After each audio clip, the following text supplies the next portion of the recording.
പിതാവിൻ്റെയും പുത്രൻ്റെയും പരിശുദ്ധാത്മാവിൻ്റെയും നാമത്തിൽ ആമീൻ. പ്രിയപ്പെട്ട വൈദിക സഹോദരന്മാരെ, നമ്മുടെ കർത്താവിൻ്റെ തേജസ്കരണ തിരുനാളിലെ സുവിശേഷമാണ് നാം ഈ ഞായറാഴ്ച എടുക്കുക. വായനക്കുറിപ്പിൽ കൊടുത്തിരിക്കുന്ന വേദഭാഗമല്ല, തേജസ്കരണത്തിൻ്റെ വേദഭാഗമാണ് ഇന്ന് വായിക്കുക.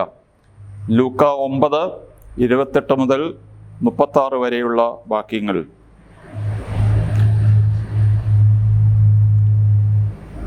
അവനത് പറഞ്ഞിട്ട് ഏകദേശം 8 ദിവസങ്ങൾ കഴിഞ്ഞ് പത്രോസ്, യോഹന്നാൻ, യാക്കോബ് എന്നിവരെ കൂട്ടിക്കൊണ്ട് പ്രാർത്ഥിക്കാൻ മലയിലേക്ക് കയറിപ്പോയി.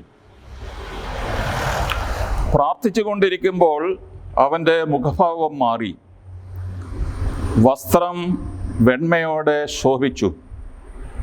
അപ്പോൾ 2 പേർ, മോശയും ഏലിയായും, അവനോട് സംസാരിച്ചു കൊണ്ടിരുന്നു. അവർ മഹത്വത്തോടെ കാണപ്പെട്ടു. അടുത്ത് തന്നെ ജെറുസലേമിൽ പൂർത്തിയാകേണ്ട അവൻ്റെ കടന്നു പോകലിനെ കുറിച്ചാണ് അവർ സംസാരിച്ചത്. നിദ്രാവിവശരായിരുന്നിട്ടും പത്രോസും കൂടെയുള്ളവരും ഉണർന്നിരുന്നു. അവർ അവൻ്റെ മഹത്വം ദർശിച്ചു. അവനോടുകൂടി നിന്ന ഇരുവരെയും കണ്ടു. അവർ പിരിഞ്ഞു പോകുമ്പോൾ പത്രോസ് യേശുവിനോട് പറഞ്ഞു, ഗുരു, നാം ഇവിടെ ആയിരിക്കുന്നത് നല്ലതാണ്. ഞങ്ങൾ 3 കൂടാരങ്ങൾ ഉണ്ടാക്കാം. ഒന്ന് നിനക്ക്, ഒന്ന് മോശയ്ക്ക്, ഒന്ന് ഏലിയായ്ക്ക്. താൻ എന്താണ് പറയുന്നതെന്ന് അവന് തന്നെ നിശ്ചയമില്ലായിരുന്നു. അവനിത് പറയുമ്പോൾ ഒരു മേഘം വന്ന് അവരെ ആവരണം ചെയ്തു. അവർ മേഘത്തിനുള്ളിലായപ്പോൾ ശിഷ്യന്മാർ ഭയപ്പെട്ടു. അപ്പോൾ മേഘത്തിൽ നിന്ന് ഒരു സ്വരം കേട്ടു, ഇവൻ എൻ്റെ പ്രിയപുത്രൻ, എൻ്റെ തെരഞ്ഞെടുക്കപ്പെട്ടവൻ, ഇവൻ്റെ വാക്ക് ശ്രവിക്കുവിൻ. സ്വരം നിലച്ചപ്പോൾ യേശു മാത്രം കാണപ്പെട്ടു. ശിഷ്യന്മാർ മൗനം അവലംബിച്ചു. തങ്ങൾ കണ്ടതൊന്നും ആ ദിവസങ്ങളിൽ അവർ ആരോടും പറഞ്ഞില്ല. ദൈവമേ, സ്തുതിക്ക് യോഗ്യമാകുന്നു. ബാറയ്ക്കുമോ.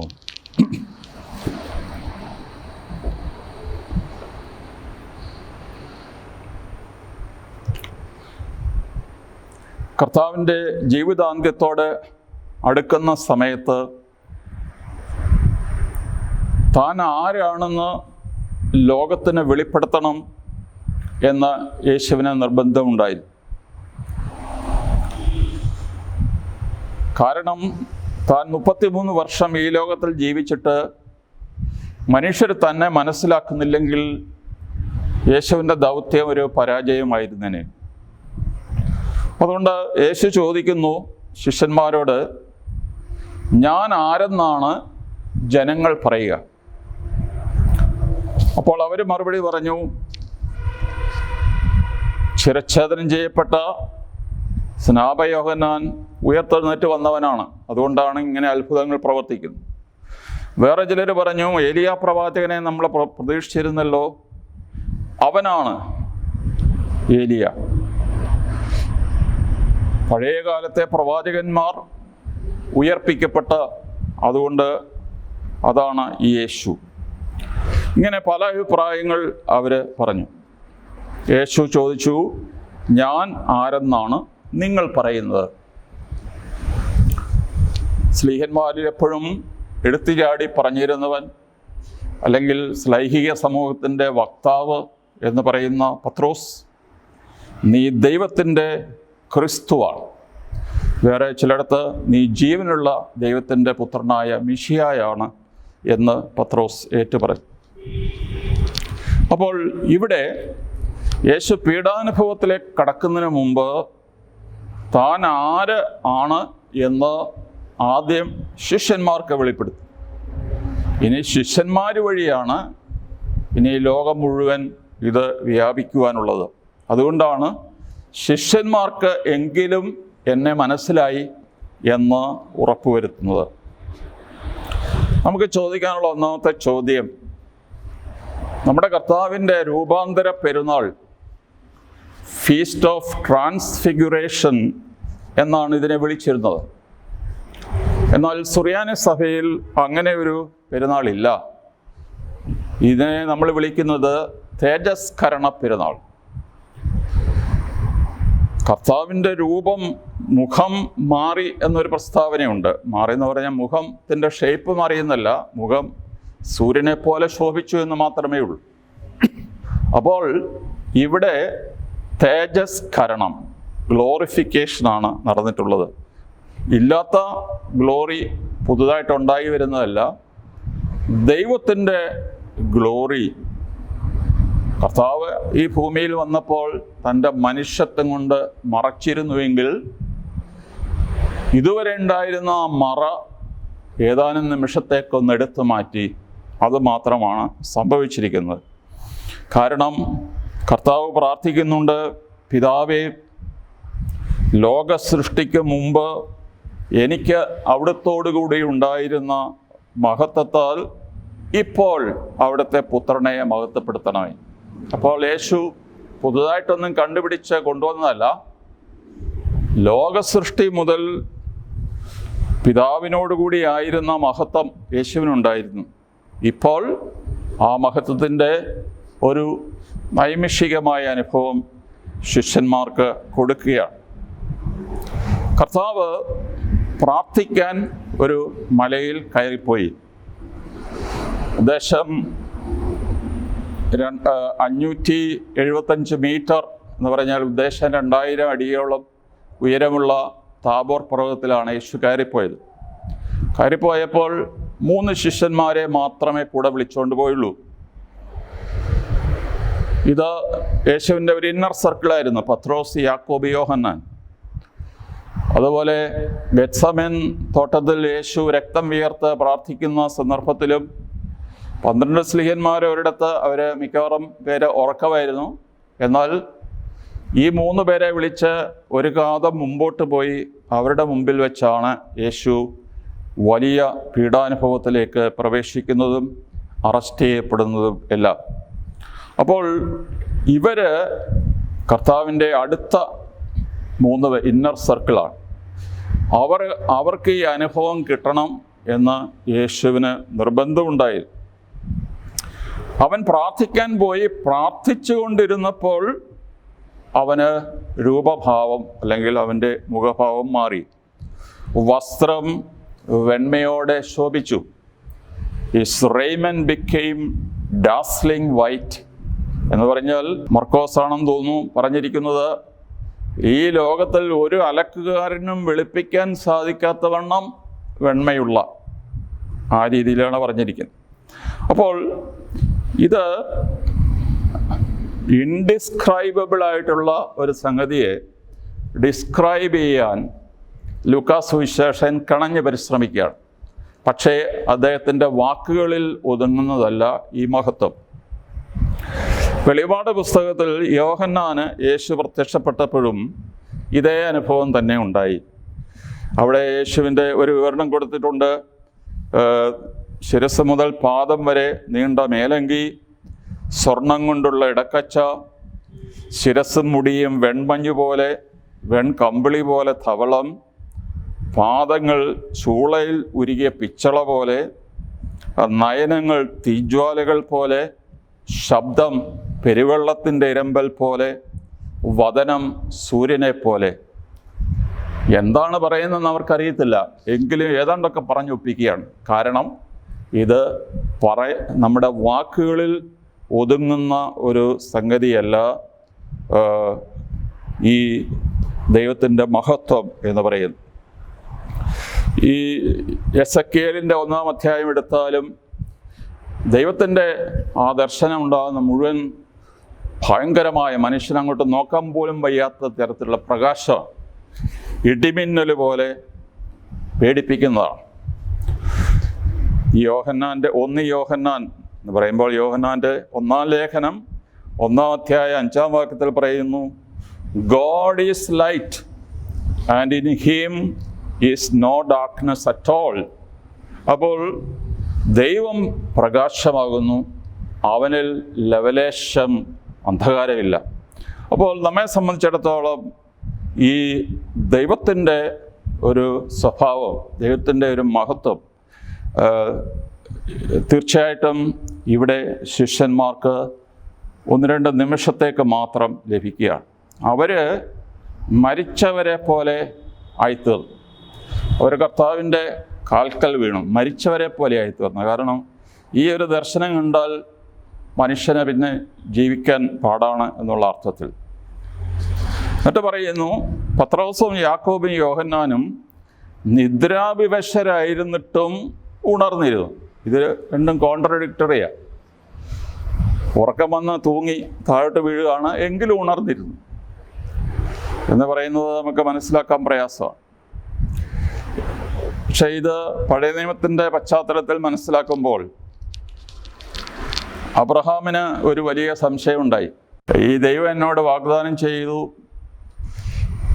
ആകാശത്തിലെ നക്ഷത്രങ്ങൾ പോലെ സമുദ്രത്തിലെ മൺതരികൾ പോലെ നിനക്ക് ഞാൻ സന്തതികളെ തരും. പക്ഷെ ഒന്നും നടന്നില്ല. അപ്പോൾ അങ്ങനെ മനോവിഷമത്തോടുകൂടി ദൈവത്തോട് പ്രാർത്ഥിച്ചുകൊണ്ടിരുന്നപ്പോൾ ദൈവത്തിൻ്റെ കൽപ്പന വന്നു, ശരി, ഞാൻ പറയുന്നത് ചെയ്യുക. ഒരു പശുക്കിടാവ്, ഒരു പെണ്ണാട്, ഒരു മുട്ടനാട്, ഇവ എല്ലാം 3 വർഷം പ്രായമുള്ളതായിരിക്കണം. അവയെ എനിക്ക് ബലിയർപ്പിക്കുക. അപ്പോൾ അബ്രഹാം ഇവയെ നടുവെ പിളർന്ന് ദൈവത്തിൻ്റെ പ്രത്യക്ഷത്തിന് വേണ്ടി കാത്തിരിക്കുകയാണ്. പക്ഷേ സന്ധ്യയായി, ഭീകരമായ ഇരുട്ടായി. അബ്രഹാം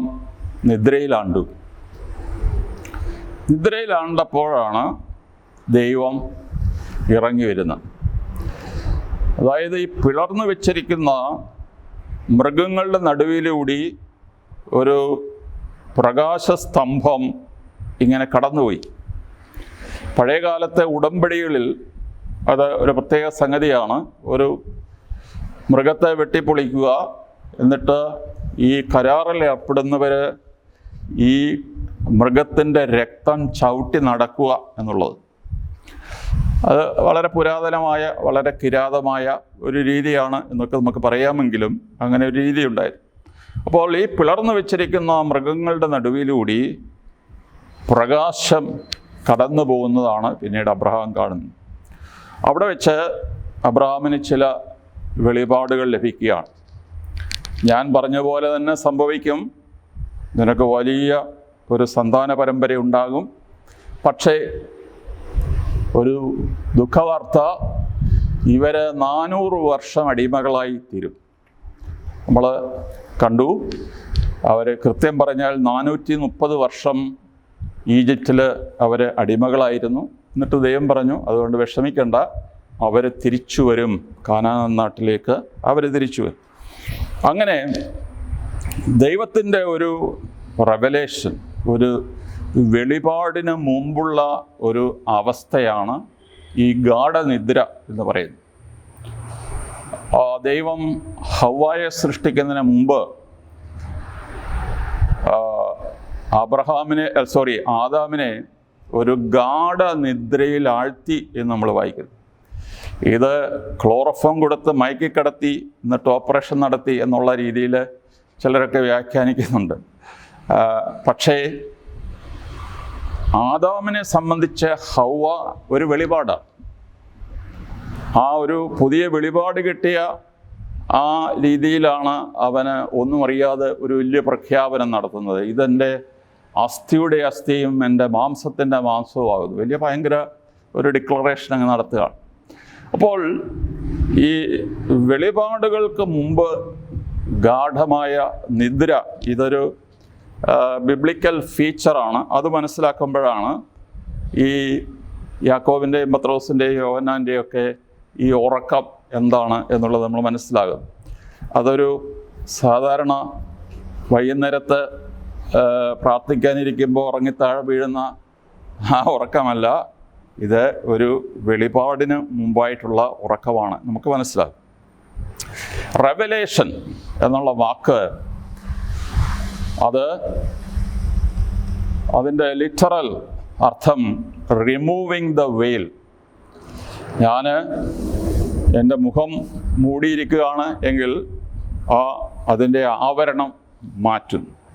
ഇതുപോലെ ദൈവത്തിൻ്റെ യഥാർത്ഥ സ്വഭാവം ഒരു മൂടി, ഏതായിരുന്നു മൂടി? യേശുവിൻ്റെ മനുഷ്യത്വം കൊണ്ട് മൂടിയിരിക്കുമായിരുന്നു. അപ്പോൾ ഈ 3 സ്ലീഹന്മാർക്ക് അവരുടെ പ്രസംഗം മൂലം ലോകത്തിൽ വിശ്വസിക്കാനിരിക്കുന്നവർക്ക് കർത്താവ് ഈ ആവരണം എടുത്തു മാറ്റി തൻ്റെ മഹത്വം അവരെ കാണിച്ചു. തേജസ്കരണം എന്തിനു നടന്നു?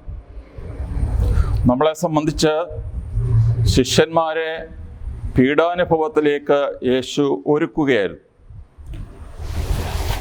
ഏതാനും ദിവസങ്ങൾക്കുള്ളിൽ യേശുവിൻ്റെ പീഡാനുഭവം, ക്രൂശമരണം, അടക്കം, ഉയർപ്പ് ഇതെല്ലാം അടുത്ത ദിവസങ്ങളിൽ നടക്കാൻ പോവുകയാണ്. അപ്പോൾ ഈ പീഡാനുഭവത്തിലേക്ക് ശിഷ്യന്മാരെ ഒരുക്കണം. അവർക്കൊരു ഞെട്ടലുണ്ടാകാൻ പാടില്ല. പത്രോസ് തന്നെ പറഞ്ഞിട്ടുണ്ട്, നിങ്ങൾക്ക് വലിയ പരീക്ഷണങ്ങൾ, അഗ്നിപരീക്ഷണങ്ങൾ ഉണ്ടാകുമ്പോൾ ഇത് സംഭവിക്കാൻ പാടില്ലായിരുന്നു എന്ന് നിങ്ങൾ പറയരുത്. നിങ്ങൾ പ്രതീക്ഷിച്ചിരിക്കണം. ഇത് ജീവിതത്തിൻ്റെ ഭാഗമാണ് ഈ അഗ്നിപരീക്ഷകൾ. അതുകൊണ്ട് ഇങ്ങനൊന്നും സംഭവിക്കാൻ പാടില്ല എന്ന് പറയരുത്. 2, അവരെ ബലപ്പെടുത്തണം, വിശ്വാസത്തിൽ ബലപ്പെടുത്തണം. യേശു ആരാണ് എന്നറിയാതെ ഈ ബലം കിട്ടത്തില്ല. യേശു ദൈവവും ദൈവപുത്രനുമാണ് എന്നറിയാതെ ഈ ബലം കിട്ടത്തില്ല. യേശുവിന് മാത്രമല്ല പീഡാനുഭവം ഉണ്ടായത്. നമുക്കറിയാം, 12 സ്ലീഹന്മാരിൽ യോഹന്നാൻ ഒഴിച്ച് 11 പേരും രക്തസാക്ഷികളാവുമായിരുന്നു. അവരെ ബോധപൂർവം അവരുടെ ജീവൻ കർത്താവിന് വേണ്ടി കൊടുക്കുമായിരുന്നു. അപ്പോൾ അവരും അവരവരുടെ ജീവിതമാകുന്ന പീഡാനുഭവത്തിനും മരണത്തിനും ഒരുങ്ങണം. എങ്കിലേ അവരുടെ സാക്ഷ്യത്തിന് ശക്തി ഉണ്ടാവുകയുള്ളൂ എന്ന് കർത്താവ് പറഞ്ഞു. ഈ ലൂക്കായുടെ സുവിശേഷത്തിലും ഈ തേജസ്കരണത്തിന് തൊട്ട് മുമ്പ് കർത്താവ് പറയുന്നുണ്ട്, ഒരുവൻ എന്നെക്കുറിച്ചോ എൻ്റെ വചനത്തെക്കുറിച്ചോ ലജ്ജിച്ചാൽ അവനെക്കുറിച്ച് മനുഷ്യപുത്രനും തൻ്റെയും പിതാവിൻ്റെയും വിശുദ്ധ ദൂതന്മാരുടെയും മഹത്വത്തിൽ വരുമ്പോൾ ലജ്ജിക്കും. പൗലോസ്ലീഹ തൻ്റെ പ്രിയശിഷ്യനായിരുന്ന തിമോത്തിക്ക് എഴുതി, ഞാൻ ഇപ്പോൾ തടവുകാരനാണ്. ഞാൻ കാരാഗ്രഹത്തിൽ കിടക്കുന്നത് മാത്രമല്ല, എൻ്റെ കയ്യിലും കാലിലും ചങ്ങല ബന്ധിച്ചിട്ടിരിക്കുകയാണ്. അതുകൊണ്ട് പറയുന്നുണ്ട്, പൗലോസ് തന്നെ പട്ടം കൊടുത്ത് മെത്രാനാക്കിയ ഒരു യുവമെത്രാനാണ് തിമോത്തിയോസ്. എന്നിട്ട് പറയുന്നു, നമ്മുടെ കർത്താവിന് സാക്ഷ്യം നൽകുന്നതിൽ നീ ലജ്ജിക്കരുത്, അവൻ്റെ തടവുകാരനായ എന്നെ പ്രതിയും നീ ലജ്ജിക്കരുത്. അപ്പോൾ 2 കാര്യം: 1, കർത്താവിനെ കുറിച്ച് ലജ്ജിക്കരുത്; 2, കർത്താവിൻ്റെ തടവുകാരനായ എന്നെ പ്രതിയും ലജ്ജിക്കരുത്. ഇവിടെ don't be ashamed of my chains എന്നാണ് അതിൻ്റെ മൂലഭാഷയിൽ കൊടുത്തിരിക്കുന്നത്. അത് നമ്മളെ സംബന്ധിച്ചിടത്തോളം ഈ സഭയ്ക്കും സഭാ നേതാക്കന്മാർക്കും ബലഹീനത ഉണ്ടാകുമ്പോൾ ഒരു വലിയ ചിന്താക്കുഴപ്പം ഉണ്ടാകാനിടയുണ്ട്, ലജ്ജ ഉണ്ടാകാനിടയുണ്ട്. സഭ ഇപ്പോൾ തകരാൻ പോവാണ് എന്നൊക്കെ നമുക്ക് തോന്നലുണ്ടാകാം. ഇതൊക്കെ പണ്ടേ തമ്പുരാൻ പറഞ്ഞിട്ടുള്ള കാര്യങ്ങളാണ് എന്ന് ഓർത്തിരിക്കുക. അപ്പോൾ യേശുവിൻ്റെ പീഡാനുഭവത്തെക്കുറിച്ച്, യേശു പിറന്നതിന് 800 വർഷം മുമ്പ് ആണ് യെശയ്യാ പ്രവാചകൻ ജീവിച്ചിരുന്നത്. ഈ യെശയ്യാ പ്രവാചകൻ യേശുവിന് അനുഭവിച്ച ഓരോ പീഡാനുഭവവും ഈ 800 വർഷം മുമ്പേ കണ്ടു. അതാണ് യെശയ്യാ 53-ാം അധ്യായത്തിൽ അദ്ദേഹം വിവരിച്ചിരിക്കുന്നത്. അപ്പോൾ ഈ യേശുവിൻ്റെ സൗന്ദര്യം വളരെ വലുതായിരുന്നു നമുക്കറിയാം. കാരണം സൗന്ദര്യം എന്നുണ്ടെങ്കിൽ അത് ദൈവമാണ്. ഈ പിതാവിൻ്റെ മകൻ, പരിശുദ്ധ കന്യക മറിയാമിൻ്റെ, അവളെ വിളിച്ചിരിക്കുന്നത് മാണിക്യ രത്നം എന്നൊക്കെയാണ്. രണ്ടാം സ്വർഗം. അപ്പോൾ യേശുവിന് വ്യക്തിപരമായിട്ട് വലിയ ഒരു ആകർഷണീയ ശക്തി ഉണ്ടായിരുന്നു, മാഗ്നറ്റിക് പവർ. അത് തീർച്ചയായിട്ടും യേശുവിൻ്റെ പേഴ്സണാലിറ്റി, യേശുവിൻ്റെ സൗന്ദര്യം, ഇതൊക്കെ അതിൻ്റെ വ്യത്യസ്തമായ ഘടകങ്ങളാണ്. പക്ഷേ ഈ യെശയ്യാ 53 പറയുന്നു, അവൻ വേദനയും ദുഃഖവും നിറഞ്ഞവനായിരുന്നു, അവനെ കണ്ടവർ മുഖം തിരിച്ചു കളഞ്ഞു. അപ്പോൾ നമ്മൾ പറയാറുണ്ട്, അവനെ കണ്ടാൽ ഒന്നുകൂടെ നോക്കാൻ തോന്നും. അതാണ് സൗന്ദര്യമുള്ള ഒരാളുടെ കാര്യം. ഒരാളെ കണ്ടാൽ ഒന്നുകൂടെ നോക്കാൻ തോന്നുക. പക്ഷേ ഇവിടെ കർത്താവിനെ കണ്ടവർ മുഖം തിരിച്ചു കളഞ്ഞു. കാരണം അതുപോലെ വികൃതമായി. കാരണം രാത്രിയിലെ മർദ്ദനങ്ങളും തുപ്പലും അടിയും ചാട്ടവാറടിയും മുൾക്കിരീടവും എല്ലാം കഴിഞ്ഞ് ക്ഷീണിതരായി പോകുന്ന യേശുവിൻ്റെ മുഖത്ത് നോക്കാൻ മനുഷ്യരെ ലജ്ജിച്ചു, തിരിച്ചു കളഞ്ഞു. ഇതാണോ ലോകരക്ഷകൻ എന്നവർ പരിഹാസപൂർവ്വം ചോദിച്ചു. കർത്താവിൻ്റെ അടുത്ത് തൂങ്ങിക്കിടന്നവരും അവനെ പരിഹസിച്ചു എന്ന് നമ്മൾ വായിക്കുന്നു. അതിനാൽ ഇവിടെ ശിഷ്യന്മാർ യേശു പീഡാനുഭവത്തിലൂടെ കടന്നു പോകുമ്പോൾ ചഞ്ചല ചിത്തരാകാൻ സാധ്യതയുണ്ടെന്ന് യേശുവിനറിയാമായിരുന്നു. അതുകൊണ്ട് പത്രോസ് പറയുന്നു, ഞങ്ങൾ നിങ്ങളോട് പ്രഘോഷിച്ചത് കൽപ്പിത കഥകളെ അടിസ്ഥാനപ്പെടുത്തിയല്ല. കൽപ്പിത കഥയെന്ന് പറഞ്ഞാൽ അമ്മൂമ്മ കഥകളാണ്, ഐതിഹ്യങ്ങളാണ്, മനുഷ്യൻ്റെ സങ്കല്പത്തിൽ നിന്നെടുത്ത് പറയുന്ന കഥകളാണ്. പത്രോസ് പറഞ്ഞു, ഞങ്ങളുടെ പ്രഘോഷണം കൽപ്പിത കഥകളെ അടിസ്ഥാനപ്പെടുത്തിയല്ല, ഞങ്ങൾ അവൻ്റെ ശക്തിപ്രാഭവത്തിൻ്റെ ദൃക്സാക്ഷികളാണ്. We are eye witnesses of his glory.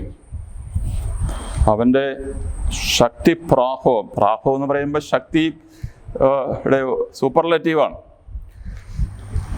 ഇവൻ എൻ്റെ പ്രിയപുത്രൻ, അവനിൽ ഞാൻ പ്രസാദിച്ചിരിക്കുന്നു എന്ന് ഞങ്ങൾ കേട്ടു. ആദ്യം പറഞ്ഞു ഞങ്ങൾ ദൃക്സാക്ഷികളാണെന്ന് പറഞ്ഞ് ഞങ്ങൾ കണ്ടു. പിന്നീട് പറഞ്ഞു ഇവൻ എൻ്റെ പ്രിയപുത്രനാണ്, ഇവനിൽ ഞാൻ പ്രസാദിച്ചിരിക്കുന്നു എന്ന് സ്വർഗസ്ഥ പിതാവ് പറയുന്നത് ഞങ്ങൾ കേട്ടു. മൂന്നാമത് ഞങ്ങൾ അവൻ്റെ കൂടെ വിശുദ്ധഗിരിയിൽ ഉണ്ടായിരുന്നു. 2 പത്രോസ് 1-ാം അധ്യായം. അപ്പോൾ 3 കാര്യങ്ങൾ പറയുന്നു. ഞങ്ങൾ കണ്ടു, കേട്ടു, അവനോടൊപ്പം വിശുദ്ധഗിരിയിൽ ഉണ്ടായിരുന്നു. അതിൽ കൂടുതൽ എന്താണ് പറയാനുള്ളത്? ഈ മത്തിയാസ്ലീഹായെ തിരഞ്ഞെടുക്കുന്നതിന് മുമ്പായി പത്രോസ് നടത്തിയ പ്രസംഗത്തിൽ ഒരു ശിഷ്യനുണ്ടായിരിക്കേണ്ട അനേകം ഗുണങ്ങളെക്കുറിച്ച് പറയുമ്പോൾ ഇങ്ങനെ ചുരുക്കി പറയുന്നു, സ്നാപക യോഹന്നാൻ്റെ, അതായത് യോർദാൻ നദിയിലെ സ്നാനം മുതൽ കർത്താവ് സ്വർഗത്തിലേക്ക് എടുക്കപ്പെട്ട സമയം വരെ, ഉദ്ദേശം 3 വർഷക്കാലം, ഈ പുതുതായി തിരഞ്ഞെടുക്കപ്പെടുന്ന സ്ലീഹ നമ്മളോടൊപ്പം നടന്നവനായിരിക്കണം. നമ്മളോടൊപ്പം എന്ന് പറഞ്ഞാൽ യേശുവിനോടൊപ്പം, ശ്ലൈഹിക സമൂഹത്തോടൊപ്പം നടന്നവനായിരിക്കണം 3 വർഷക്കാലം. അപ്പോൾ ഞങ്ങൾ യേശുവിനോടൊപ്പം ഉണ്ടായിരുന്നു എന്ന് പറയുമ്പോൾ അതിനേക്കാൾ കവിഞ്ഞ ഒരു സാക്ഷ്യം ഞങ്ങൾക്ക് നൽകാനില്ല എന്നാണ് പറഞ്ഞത്. ഇനിയും ഈ സീനിൽ മോശയും ഏലിയായും പ്രത്യക്ഷപ്പെട്ടു.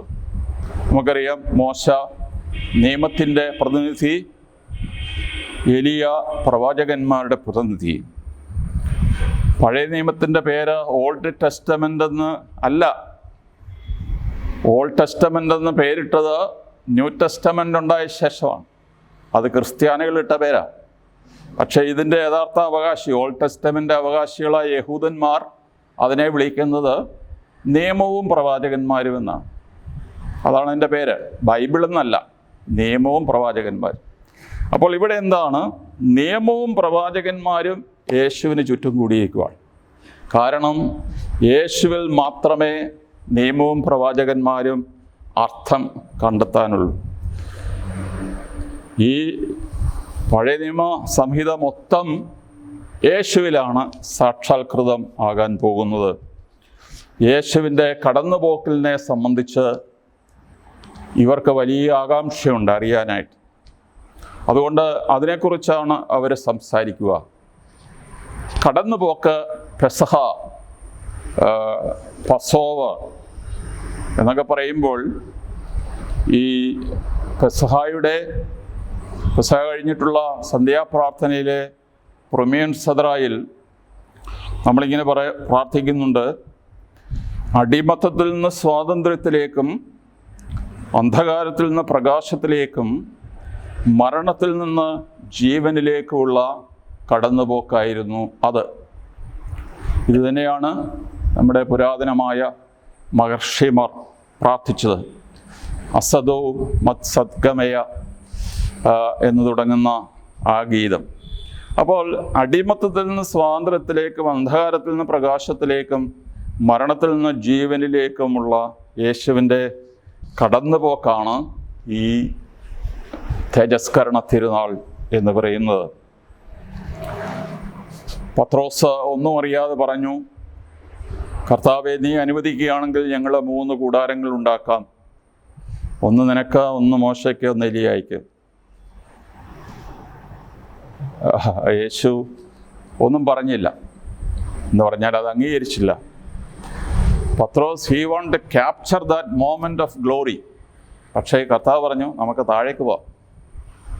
താഴേക്ക് പോകുന്നത് ഈ പീക്ക് ഓഫ് ഗ്ലോറിയിൽ നിന്ന് വാലി ഓഫ് ടിയേഴ്സിലേക്കാണ് പിന്നീടുള്ള പോക്ക്.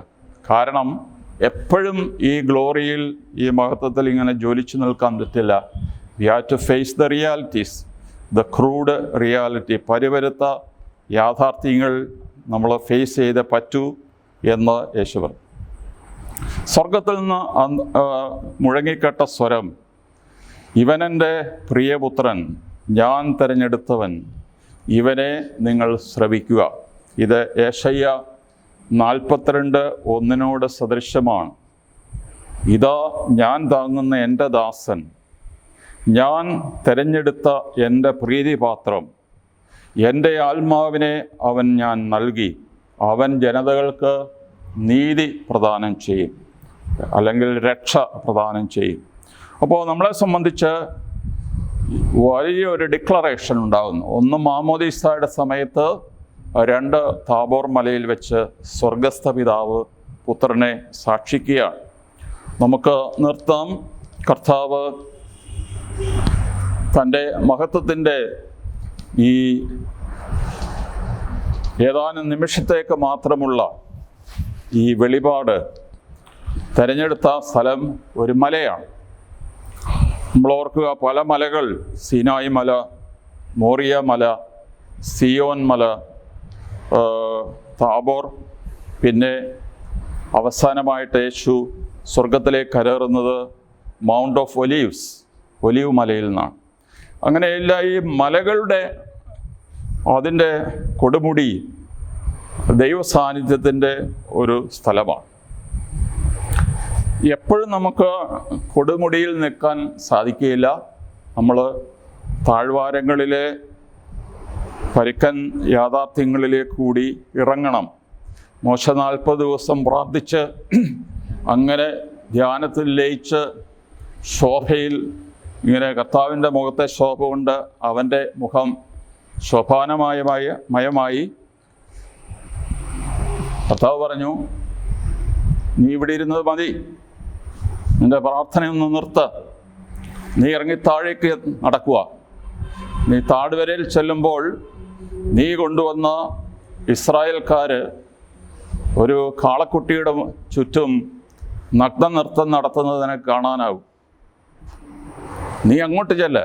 നീ ഇവിടെ ഈ മലയുടെ മണ്ടയ്ക്ക് മാത്രം ഇരിക്കാതെ നിൻ്റെ നേതൃത്വം, അല്ലെങ്കിൽ നീ അവർക്ക് ശക്തമായ നേതൃത്വം, തിരുത്തൽ കൊടുക്കണം എന്ന് പറഞ്ഞ് മോശയെ താഴേക്ക് അയക്കുന്നുണ്ട്. പ്രാർത്ഥനയിൽ കഴിയുന്നവരുടെ മുഖം പ്രകാശിക്കും. ഇത് ഒരു സാധാരണ സംഗതിയാണ്, നമ്മൾ കണ്ടിട്ടുണ്ട്. പ്രാർത്ഥനാ ജീവിതം നയിക്കുന്നവർക്ക് അവരുടെ മുഖത്ത് ഒരു പ്രകാശമുണ്ടാകും. ദൈവത്തോട് അടുക്കുന്നവർക്ക് അവർ പ്രകാശിതരാകും. സങ്കീർത്തനം 34:5 അവിടുത്തെ നോക്കിയവർ പ്രകാശിതരായി. അപ്പോൾ നമ്മളും ഈ തേജസ്കരണ കാലത്തിലേക്ക് പ്രവേശിക്കുകയാണ്. നമ്മൾ ഇത് തിരഞ്ഞെടുത്തത്, ഈ സുവിശേഷം തിരഞ്ഞെടുത്തത്, ഇപ്പോൾ കോവിഡ് കാരണം പലരും ഇടദിവസങ്ങളിൽ പള്ളിയിൽ വരുന്നില്ല. എങ്കിലും നമ്മുടെ കർത്താവിൻ്റെ മാറാനായ തിരുനാൾ ഒരു ആഘോഷമില്ലാതെ അല്ലെങ്കിൽ പള്ളിയിൽ ആളില്ലാതെ അങ്ങനെ കടത്തിവിടുന്നത് ശരിയല്ല എന്നുള്ളത് കൊണ്ടാണ് ഈ തേജസ്കരണത്തിൻ്റെ ഈ സുവിശേഷം ഇന്ന് നമ്മൾ വിചിന്തനം ചെയ്യാൻ ഇടയായത്. അതിനാൽ കർത്താവിലേക്ക് നോക്കുക, നിങ്ങളുടെ മുഖം പ്രകാശിക്കും. പിതാവിൻ്റെയും പുത്രൻ്റെയും പരിശുദ്ധ റൂഹായുടെയും നാമത്തിൽ ആമേൻ.